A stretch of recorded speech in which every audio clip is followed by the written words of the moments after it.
মানে ঢাকাও একটা বড় আকারের জেলখানা। আমিও বহুবার এই কথা না জেনে বলেছি, জীবনে কথা বেশি বললে যে বেশি মিথ্যা কথা বলতে হয় তার একটা প্রমাণ। কলকাতা শহরের বয়স 300 বছর, মানে তারাই 300 বছর উদযাপন করেছে 1990 সনে, 1690 থেকে ধরে। তার মাপে ঢাকা আরো 100 বছরের বেশি বয়স্ক, এটাই আমরা ধরে নিয়েছিলাম। এখন নতুন যে প্রত্নতাত্ত্বিক খনন কার্য শুরু হয়েছিল, যেটা কি কারণে জানি না বন্ধ করা হয়েছিল, ঢাকার যে পুরনো জেলখানা বকশীবাজারের, সেই জেলখানার তলে খনন করে দেখা গেছে যে সমস্ত মাটির এবং এনামেলের পাত্র পাওয়া গেছে, পাথরের পাত্র, সেগুলো পরীক্ষা করার জন্য মার্কিন দেশের গবেষণাগারে পাঠানো হয়েছিল।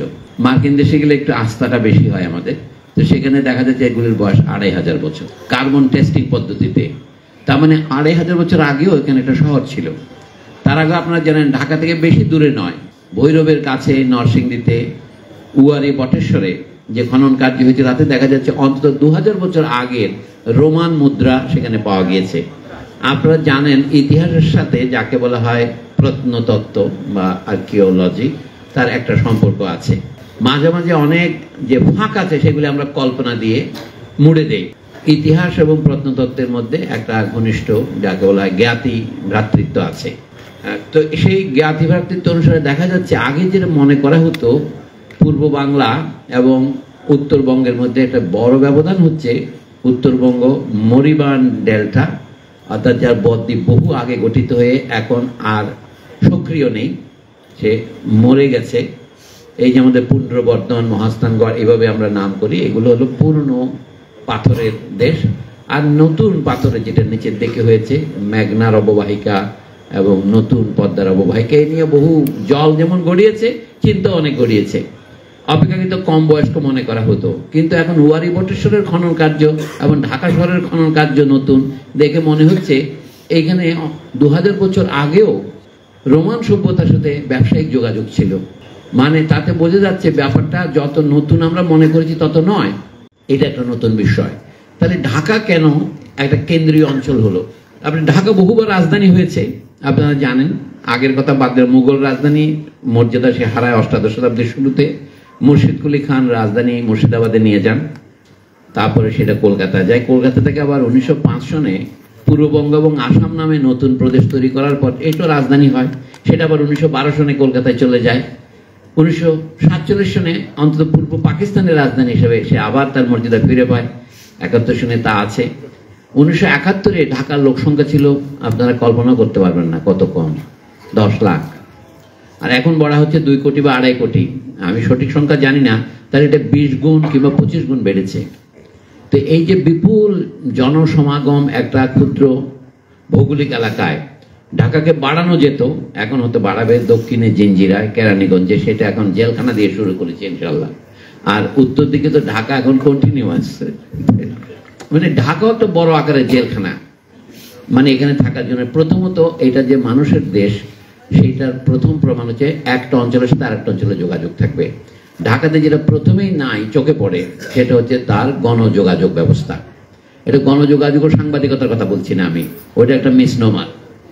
আমাদের কমিউনিকেশন নয়, ট্রান্সপোর্টেশন অর্থে পৃথিবীতে এরকম রাজধানী শহর নয় যেমন মাদ্রাজ, সেখানে যে গণযোগাযোগ ব্যবস্থা আছে বাস সার্ভিস সেটা নাই। এটা হচ্ছে মানুষের অধিকারের প্রথম অস্বীকৃতি। আমরা কথায় কথায় ফেসিবাদ কথাটা এখন বলি, কিন্তু খুব একটা বিশ্লেষণ করে বলি না। ফেসিবাদের লক্ষণ হচ্ছে কি, তা মানুষের মুখের হাসি লুপ্ত হয়ে যায়। আপনি প্রধানমন্ত্রীকে নিয়ে বা প্রেসিডেন্টকে নিয়ে কোনো ব্যঙ্গচিত্র আঁকতে পারবেন না, আপনি তাকে নিয়ে পরিহাস করতে পারবেন না। ফেসিবাদের প্রথম লক্ষণ হচ্ছে সে পরিহাস বন্ধ করতে চায়। আমি বলছি মানুষের 3.5 হাত শরীরের জন্য যেমন 3.5 হাত ঘর যথেষ্ট নয়, পিআইবির এই ঘরটাই জীবনে প্রথমে এখানে আসছেই, তো সেই জন্য একটু মুগ্ধতা প্রকাশ করছি। ছাদটা বেশ উঁচু আছে। এটা এখন ঢাকা যত বাড়িঘর তৈরি হচ্ছে দেখেন 9.5 ফুটের বেশি ফ্লোর করে না। এইটাকে বুঝবেন, এটা হচ্ছে নয়া ঔপনিবেশিক আর্কিটেকচার। পুরনো যখন দেখবেন আজিমপুর কলোনিগুলি দেখবেন অথবা পুরনো সেক্রেটারিয়েট দেখবেন, দেখবেন যে বাড়িগুলো এরকম যেন মানুষকে যেন খোপের মধ্যে চেপে রাখা হয়েছে, কারণ তাতে একটু খরচ কমবে। আর ঢাকা শহরে এমন কোনো এখন আর পায়ে হাঁটা পথ নেই, 500 রাস্তা নেই যেখানে দোকান বসছে না, যেখানে হকাররা কিছু একটা না করছে, সেটার সাথে ফারুক ওয়াসিফ কথিত সিন্ডিকেট জড়িত। সব জায়গাতে সিন্ডিকেট।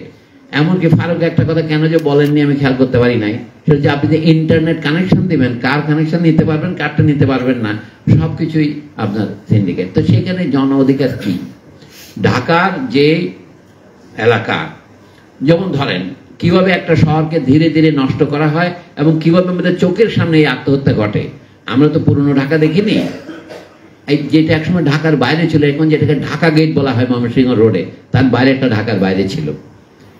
এবং এই যেটাকে রমনার রেস কোর্স বলা হতো, যেখানে ঘোড় দৌড়ের মাঠ হতো, সেটার নাম আমরা সোহরাওয়ার্দী উদ্যান দিয়েছি। ধীরে ধীরে ধীরে দেখেন কত রকমের সেখানে এখন স্থাপনা হচ্ছে। এখন আপনি বলবেন কি স্বাধীনতা স্তম্ভ আর কোথায় করব আমরা?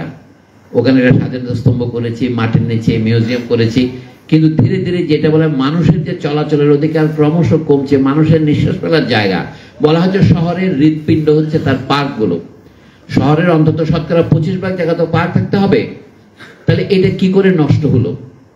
আমি সেদিন কোন এক এলাকায় পড়লাম, 69-এর গণ আন্দোলনে যখন জনতা সরকারি অফিসে গিয়ে আগুন দেওয়া শুরু করলো, তখন অবাঙালি ঢাকা শহর নগর পরিকল্পনার জনক বলা হয় যাকে, মাদানী সাহেব, তিনিও রাস্তায় নেমে এসে জনতার সাথে স্লোগান দিতে বাধ্য হয়েছিলেন।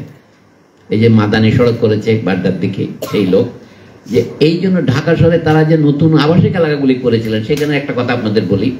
এই যে ঢাকায় ধানমন্ডি বলে একটা এলাকা ঘোষণা করেছিল আবাসিক এলাকা, এখন আবাসিক কথার আর কেউ ব্যবহার করে না, শুধু ধানমন্ডি।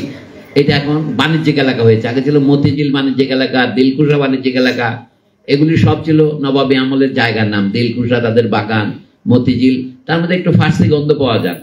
আর সবকিছুর জন্য তারা জায়গা করেছে, লক্ষ্য করেন, যেটা একটা নদী ছিল সেটা কেটে লেক বানিয়েছে।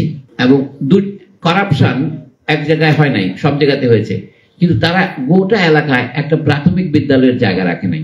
3.5 কাঠার 5 কাঠার প্লট 3,500 টাকা আর 5,000 টাকায় দিত। 3 কাঠার প্লট 3,500 টাকা, 5 কাঠার প্লট 5,000 টাকা। আমাদের বহু বিশ্ববিদ্যালয়ের অধ্যাপক এই বাড়িঘর পেয়েছে। ধানমন্ডির কথা বলছি, কিন্তু সেখানে কোনো বিশ্ববিদ্যালয় অধ্যাপক বলেন নাই এখানে আমাদের বাচ্চাদের জন্য একটা প্রাথমিক বিদ্যালয়ের জায়গা থাকবে, একটা পাবলিক লাইব্রেরি থাকবে, সিনেমা হলের কথা বাদ দেন। তবু ধানমন্ডি বলে সেখানে একটা লেক আছে, সেখানে কিছুটা গাছপালা আছে। একই ঘটনার পুনরাবৃত্তি হয়নি বনানী কিংবা গুলশানে। ধানমন্ডিতে বয়েজ গার্লস হাই স্কুল করে, বয়েজ হাই স্কুল করেছে রাস্তার পরে সোবানবাগের উত্তর দিকে। এই হচ্ছে আমাদের নগর পরিকল্পনার বা দূরদর্শিতার একটা সামান্য উদাহরণ।